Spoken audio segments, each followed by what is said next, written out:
ಮತ್ತು ಪ್ರತಿಭಟನೆಗಳು ನಡೀತಾ ಇದೆ ಸರ್. ಇದ್ರ ಬಗ್ಗೆ ತಾವು ನಿಮ್ಮ ಪ್ರಕಾರ ಏನು ಆರೋಪ ಸರ್ ನೀವೇ ಹೇಳಿ ಸರ್. ಅದೇ ಹೇಳಿ ನೀವು. ಆರೋಪ ಅಂದರೆ ಈಗ ಅದು ಲವ್ ಜಿಹಾದ್ ಆಗಿದೆ. ಆ ಹುಡುಗ ಲವ್ ಜಿಹಾದ್ ಮಾಡಿ ಅವ್ರ ಹಿಂದೆ ಬೇರೆ ಬೇರೆ ಎಲ್ಲ ಕೈವಾಡಗಳಿದೆ ಆರೋಪಗಳು. ನಂದು ಹುಡುಗಿನ ಈ ರೀತಿ ಬರ್ಬರವಾಗಿ ಹತ್ಯೆ ಮಾಡಿದಂಥದ್ದು, ಹೊಳೆಯಲ್ಲಿ ಬಿಸಾಕಿ ಹೋಗಿದ್ದಂಥದ್ದು, ಹಿಂದೂಗಳನ್ನ ಯುವತಿಯರನ್ನು ಈ ರೀತಿ ಮಾಡುವಂಥ ಜಾಲನೇ ಇದೆ.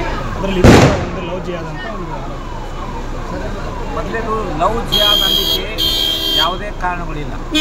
ಯಾರು ಲವ್ ಜಿಹಾದ್ ಅಂತಾರೆ ಅವ್ರು ಯಾವುದೇ ಸಾಕ್ಷಿಗಳನ್ನು ಇವತ್ತು ಕೊಟ್ಟಿಲ್ಲ. ಪೊಲೀಸರಿಗೆ ಅದು ಅನಾಥ ಶವ ಸಿಕ್ಕ ನಂತರ ಅದನ್ನು 4 ದಿವಸದವರೆಗೆ ಕಾಯ್ದು ಕಾನೂನು ಪ್ರಕಾರ ಯಾವುದಾದ್ರೂ ಒಂದು ಅನಾಥ ಶವ ಸಿಕ್ಕಂಥ ಸಂದರ್ಭದಲ್ಲಿ ಅದಕ್ಕೆ ಯಾವ ರೀತಿಯಾಗಿ ಕಾನೂನು ಕ್ರಮ ಅಥವಾ ನಿಯಮಗಳು ಆ ನಿಯಮಗಳ ಪ್ರಕಾರ ಅವ್ರು ಮಾಡಿದ್ದಾರೆ. ಅನಾಥ ಶವ ಸಿಕ್ಕು ಪೋಸ್ಟ್ ಮಾರ್ಟಮ್ ಆದಮೇಲೆ ಮಿಸ್ಸಿಂಗ್ ರಿಪೋರ್ಟ್ ಆಗಿದೆ. ಬಹುಶಃ ಮಿಸ್ಸಿಂಗ್ ರಿಪೋರ್ಟ್ ಆಗುವಲ್ಲಿ ಎಷ್ಟೋ ವಿಳಂಬವನ್ನು ನಾವು ಕಾಣ್ತಾ ಇದ್ದೀವಿ.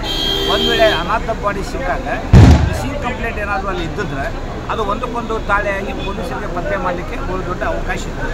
ಎಲ್ಲೋ ಒಂದು ಕಡೆ ಮಿಸ್ಸಿಂಗ್ ಕಂಪ್ಲೇಂಟ್ ಆಗಲಿಕ್ಕೆ ವಿಳಂಬ ಆಗಿದೆ.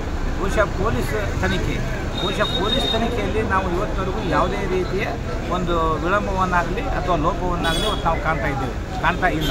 ಬಹುಶಃ ಅದು ಆ ಬಾಡಿ ಸಿಕ್ಕ ನಂತರ ಯಾವಾಗ ಇವರು ಬಂದು ಕಂಪ್ಲೇಂಟ್ ಕೊಟ್ಟರು ಪೊಲೀಸ್ ಸ್ಟೇಷನ್ಗೆ ನಮ್ಮ ಹುಡುಗಿ ನಾಪತ್ತೆ ಅಂತ ಅಲ್ಲಿಂದ ಪೊಲೀಸರು ಪತ್ತೆ ಮಾಡಲಿಕ್ಕೆ ಪ್ರಾರಂಭ ಮಾಡಿದ ನಂತರ ಮೊದಲನೇ ಒಂದು ಆರೋಪಿಯನ್ನು CDR ಬೇರೆ ಅದು ಸಾಕ್ಷಿಗಳಲ್ಲ, ಯಾರೂ ಸಾಕ್ಷಿಗಳನ್ನು ಕೊಟ್ಟಿಲ್ಲ, ಯಾರೂ ಇವರು ಆರೋಪಿಗಳು ಇವರೇ ಮಾಡಿಲ್ಲ ಅಂದರೆ ಸಾಕ್ಷಿ ಇಲ್ಲ. ಆದರೆ ಪೊಲೀಸರು ತಮ್ಮದೇ ಆದ ಪ್ರಯತ್ನದಿಂದ ಮೊದಲನೇ ಆರೋಪಿ ಹಿಡಿದು ಮತ್ತು ಮೊದಲನೇ ಆರೋಪಿ ಜೊತೆಗೆ ಇನ್ನೂ 2 ಆರೋಪಿಗಳು ಈ ಒಂದು ಕೃತ್ಯದಲ್ಲಿ ತೊಡಗಿದ್ದಾರೆ ಅಂತ ಗೊತ್ತಾದ ಮೇಲೆ ಮೊದಲನೇ ಆರೋಪಿಯನ್ನು ಅರೆಸ್ಟ್ ಮಾಡಿದರು. ತದನಂತರ 1-2 ದಿವಸಗಳಲ್ಲಿ ಇನ್ನೂ 2 ಆರೋಪಿಗಳನ್ನು ಸಹ ಪತ್ತೆ ಮಾಡುವಲ್ಲಿ ಪೊಲೀಸರು ಇವತ್ತು ಯಶಸ್ವಿಯಾಗಿದ್ದಾರೆ. ಆ ಒಂದು ಘಟನೆ ಆದ ನಂತರ ಆ 3 ಜನ ಆರೋಪಿತರು ಮಾಸೂರು ಗ್ರಾಮದಲ್ಲಿಯೇ ಓಡಾಡಿದ್ದಾರೆ ಅವರು. ಬಹುಶಃ ಆದ್ದರಿಂದ ಯಾರಿಗೂ ಸಹ ಅವರ ಒಂದು ಕೃತ್ಯದ ಮೇಲೆ ಸಂಶಯ ಬಂದಿಲ್ಲ.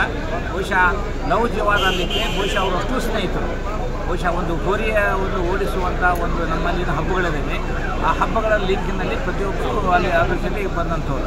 ಬಹುಶಃ ಆ ಕಾರಣದಿಂದ ಇದರಲ್ಲಿ ಹಿಂದೂ ಮುಸ್ಲಿಂ ಅನ್ನೋ ಭಾವನೆ ಇದರಲ್ಲಿಲ್ಲ. 3 ಜನ ಇವತ್ತು ಅದನ್ನು ಮರ್ಡರ್ ಮಾಡೋದ್ರಲ್ಲಿ ಒಬ್ಬರು ಮುಸ್ಲಿಂ ಇದ್ದಾರೆ, 2 ಹಿಂದೂಗಳು ಸಹ ಅದರಲ್ಲಿ ಇರೋದ್ರಿಂದ ಬಹುಶಃ ಬೇರೆ ಯಾವುದೇ ರೀತಿಯಲ್ಲಿ ಲವ್ ಜಿಹಾದ್ ಅಂತಾಗಲಿ ಅಥವಾ ಮುಸ್ಲಿಂ ಆಗಿ ಅದೇ ಹಿಂದುತ್ವದ ಕಾರಣದಿಂದ ಕೊಲೆ ಮಾಡಿದಾನನ್ನೇ ತೋರಿಸಲಿಕ್ಕೆ ಯಾವುದೇ ಪುರಾವೆಗಳು ಇದರಲ್ಲಿ ಪೊಲೀಸರು ವೈಫಲ್ಯ ಏನಂದರೆ ಪೊಲೀಸರ ಬಾಡಿ ಸಿಕ್ಕ ತಕ್ಷಣ ಅದು ಕೊಲೆ ಅನ್ನೋದು ಗೊತ್ತಾಗ್ಬಿಡುತ್ತೆ. PM ಮಾಡುವಾಗಲೇ ಡಾಕ್ಟ್ರು ಅರ್ಧ ಹೇಳಿರ್ತಾರೆ, ಇನ್ನು ಅರ್ಧ ಬಟ್ ಇವ್ರು ಗೊತ್ತಾದ್ಮೇಲೂ ಕೂಡ ಅಟ್ಲೀಸ್ಟ್ ಒಂದು ಪ್ರಯತ್ನ ಮಾಡಲಿಲ್ಲ. ಯಾವ ರೀತಿ ಇವರು ಪೇರೆಂಟ್ಸ್ ಯಾರು ಅನ್ನೋದು ಇಷ್ಟೊಂದು ಆಧುನಿಕ ಟೆಕ್ನಾಲಜಿ ಇದೆ, ಸೋಷಿಯಲ್ ಮೀಡಿಯಾ ಇದೆ, ಎಲ್ಲೂ ಕೂಡ ಕೊಡದೇನೆ ಅಂತ್ಯಕ್ರಿಯೆ ಮಾಡಿಬಿಡ್ತಾರೆ, ಮುಚ್ಚಾಕೋಕ್ಕೆ ಪ್ರಯತ್ನ ಮಾಡ್ತಾರೆ ಅಂತ. ಈ ಕೇಸ್ ಅಂತ ಅಲ್ಲ, ನೀವು ಯಾವುದೇ ಅನಾಥ ಶವ ಸಿಕ್ಕಂಥ ಸಂದರ್ಭದಲ್ಲಿ ಪೊಲೀಸ್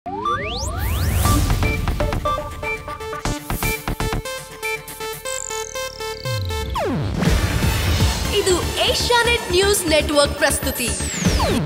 ನೀವು ನೋಡ್ತಿದ್ದೀರಾ ಏಷ್ಯಾನೆಟ್ ಸುವರ್ಣ ನ್ಯೂಸ್.